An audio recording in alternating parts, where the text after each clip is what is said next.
Capítulo 45. El 10º trabajo de Hércules. La 10ª hazaña de Hércules, el gran héroe solar, fue la conquista del rebaño de Gerión, matando a su poseedor, quien se le enfrentó después de sus guardianes, los perros Ortros y Euritión. Este insólito suceso tuvo por escenario la isla de Eritia, la Roja, allende el océano, lo cual parece referirse a una isla del océano Atlántico habitada por seres gigantescos, personificados claramente por el mismo Tricípite Gerión, quien pereció bajo sus mortíferas flechas después de su vaquero y del perro, abatido por su masa. La mitología comparada, Parangona, el perro Bicípite Ortros, hermano de Cerbero, con Britra, el genio védico de la tempestad. En su viaje pasa Hércules de Europa al África, para luego atravesar el océano en la copa de oro, en el vaso sagrado, quien inteligentemente la utiliza en su viaje nocturno. Esto significa claramente que el sol esplendoroso tuvo que esperarle mientras no regresara, deteniéndose en su solsticio para bien del héroe. Indubitablemente el hombre Dios pasó con el ganado adquirido en la misma copa o santo grial, para luego regresar por el camino de la vieja Europa en un viaje lleno de infinitas aventuras. Cuenta la leyenda de los siglos que entonces el héroe solar levantó las columnas J y B de la masonería oculta sobre el estrecho de Gibraltar, probablemente en agradecimiento a los dioscuros quienes lo hicieron salir victorioso en la empresa. De regreso a Micenas, las vacas fueron sacrificadas a Juno para aplacar su enojo por su hermano Euristeo. En tratándose de los misterios arcaicos, no está de más decir que estos se celebraron siempre en augustos templos señoriales.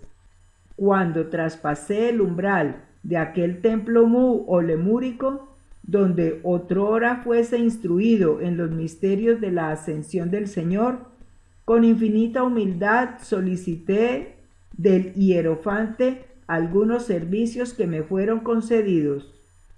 Es indubitable, y esto lo sabe todo iniciado, que toda exaltación va precedida siempre por una espantosa y terrible humillación. Claramente hemos aseverado en tono enfático que a toda subida le antecede una bajada. La 10ª hazaña de Hércules, el héroe solar del esoterismo, se realiza en los mundos infiernos del planeta Plutón. Sentimientos dolorosos desgarraron mi alma cuando me vi sometido a la tortura del desprendimiento. Aquellas damas de augustos tiempos, a mí ligadas por la ley del karma, con el corazón destrozado, me aguardaban en el Averno. Todas esas beldades tentadoras, peligrosamente bellas, se sentían con pleno derecho sobre mí. Para mi bien o para mi mal, aquellas féminas terriblemente deliciosas habían sido mis esposas en reencarnaciones anteriores, como consecuencia natural de la gran rebelión y la caída angélica. Los perros Ortros y Euritrión, símbolos vivientes de la pasión animal, me asediaron inclementemente con fiereza inaudita. Se multiplicaron hasta el infinito las tentaciones. Empero, a base de telema, voluntad y comprensión de fondo, y con ayuda de mi divina madre Kundalini, vencí al Señor del tiempo, al Tricípite Gerión. Es indubitable que así me apoderé del rebaño y me hice pastor auténtico, no de vacas como veladamente se dice, sino de ovejas. Para bien de la gran causa, conviene que a continuación estudiemos algunos versículos del capítulo 10 de Juan.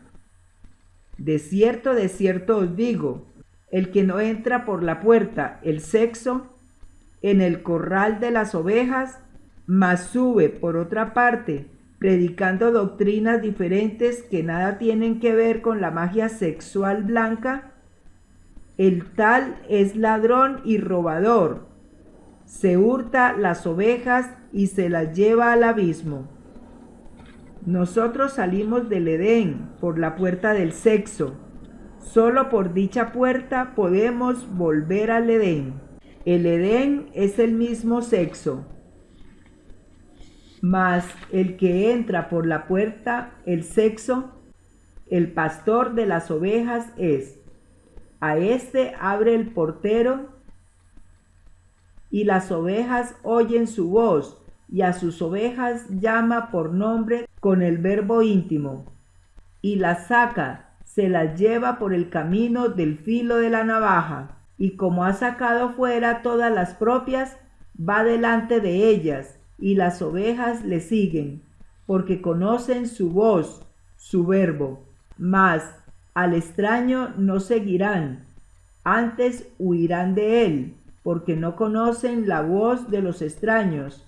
Los falsos pastores no poseen el verbo. Esta parábola les dijo Jesús, cuyo significado es Salvador, mas ellos no entendieron qué era lo que les decía. Es evidente que tras de la letra que mata está el espíritu que vivifica. Volvióles pues Jesús, el Salvador íntimo, a decir: de cierto os digo, yo soy la puerta de las ovejas. No está el poder en el cerebro ni en ningún otro lugar del cuerpo, sino en el sexo. Con otras palabras, aseveramos lo siguiente: el poder creador del Logos se encuentra exclusivamente en el sexo. Es fácil ahora comprender por qué Él es la puerta de las ovejas. Buscar escapatorias equivale a huir de la puerta del Edén. Todos los que antes de mí vinieron, porque no fueron iniciados en los misterios sexuales, ladrones son y robadores. Yo soy la puerta, el que por mí entrare será salvo, no caerá en el abismo de perdición, y entrará y saldrá y hallará pastos, rico alimento espiritual. Cristo sin la serpiente sexual nada podría ser. Es por este motivo que el segundo Logos, el Señor de perfección, el logoi íntimo de cada cual, desciende de su elevada esfera y se hace hijo de la divina madre Kundalini, la serpiente ígnea de nuestros mágicos poderes, por obra y gracia del tercer Logos. Los setianos adoraban la gran luz y decían que el sol en sus emanaciones forma nido en nosotros y constituye la serpiente. Es ostensible que aquella secta gnóstica tenía como objeto sagrado un cáliz, un yoni, el santo grial, en el cual tomaban el semen de Benjamín. Este último en sí mismo era una mezcla de vino y agua. Indubitablemente, jamás faltaba sobre el altar de los nazarenos gnósticos el símbolo sagrado de la serpiente sexual. La fuerza, el poder que acompañó a Moisés fue la serpiente sobre la vara, que luego se convirtió en la vara misma. La serpiente fue ciertamente la que habló a las demás serpientes y la que tentó a Eva. En el canto de Homero a Deméter, encontrado en una biblioteca rusa, se ve que todo giraba alrededor de un hecho fisiológico cósmico de gran trascendencia. Yo soy el buen pastor, aquel que ya alcanzó este grado esotérico crístico. su vida da por las ovejas. Mas el asalariado, el esoterista tántrico que todavía no ha logrado la cristificación y de quien no son propias las ovejas, ve al lobo que viene y deja las ovejas y huye, y el lobo las arrebata y esparce las ovejas. También tengo otras ovejas que no son de este redil, que están metidas en otras escuelas.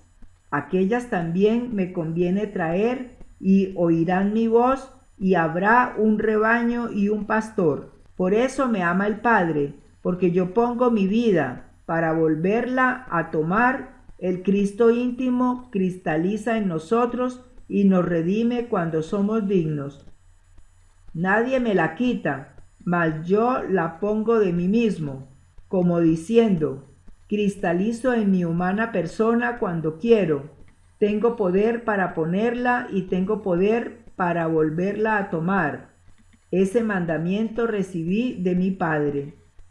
Después de este comentario crístico esotérico, es indispensable que continuemos con el presente capítulo.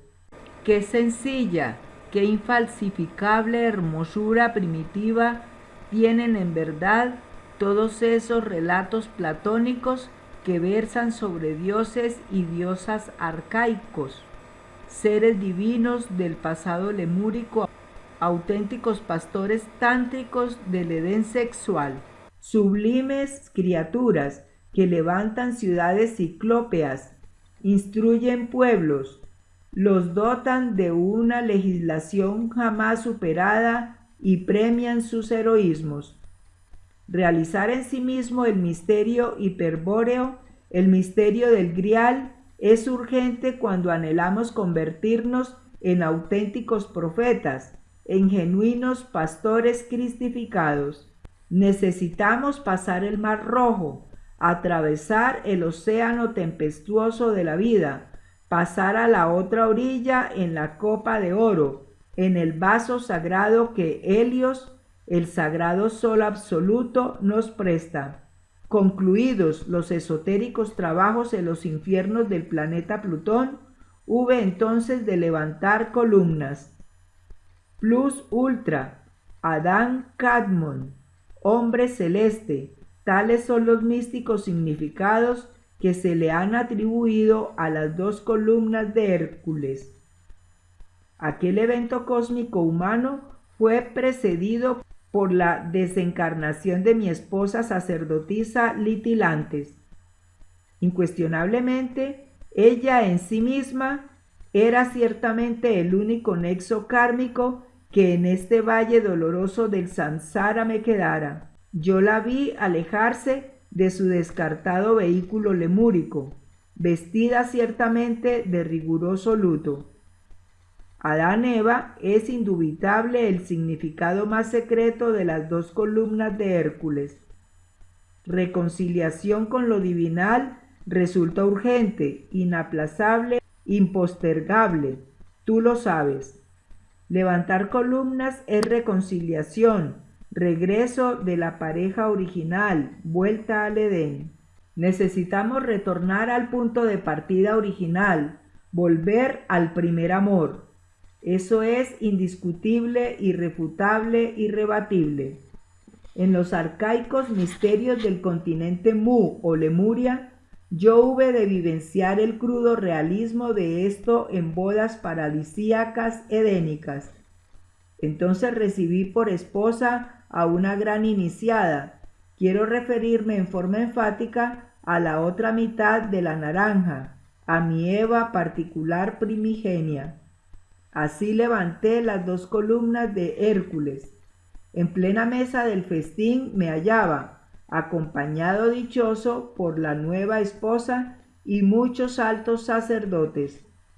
Litelantes entonces atravesó el umbral de la regia sala, vino desencarnada a presenciar la fiesta. Así, oh dioses, fue como restablecí al segundo Logos, al Cristo cósmico en el santuario de mi alma.